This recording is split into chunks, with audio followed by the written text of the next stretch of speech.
যে মাটি পরীক্ষা করে সরকারি অথরিটি বলেছে এই মাটিতে এর বেশি ডিএপি দেওয়া যাবে না।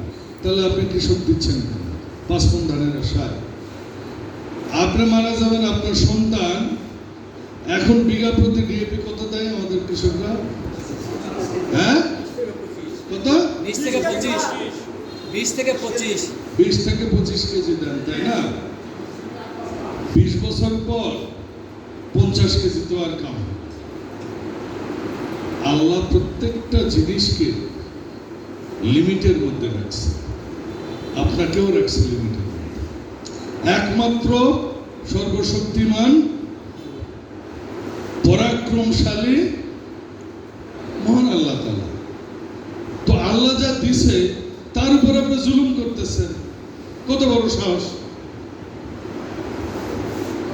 এই জিনিসগুলো থেকে আমার বের হয়ে আসতে হবে। এই যে বিদ্যুৎ চলে, আল্লাহ আপনাকে সূর্যের আলো দিচ্ছে, আপনি বিদ্যুৎ উৎপাদন করেন না। হাওয়া দিচ্ছে, বাতাস দিচ্ছে, আপনি বিদ্যুৎ উৎপাদন করেন না। আল্লাহ গরুর গোবর দিচ্ছে, মুখ দিচ্ছে, বিদ্যুৎ উৎপাদন করেন না। আপনার এলপিজি লাগবে, না হলে চুলার জাল হবে না। 20 বছর আগে মানুষ খায়নি মাছ। এই যে ডিএপি বলে মাছের দায়, কত বড় জালে আমরা চিন্তা করেন। ভাই আমিও তো মাছ নাই, মাছ চাষ করি, আমি তো শুধু চিটাগুড় খাওয়াই, কিচ্ছু খাওয়াই। আমার মাছ জায়গা রয়েছে দ্রুত বাড়তেছে। আমি তো হাঁস পালি, আমি তো কোনো খাবার দিই না। 2000 হাঁস আছে, আমি কিচ্ছু খাবার দিই না। হাঁস খাবে শামুক, ধানের শামুক নাই এখন।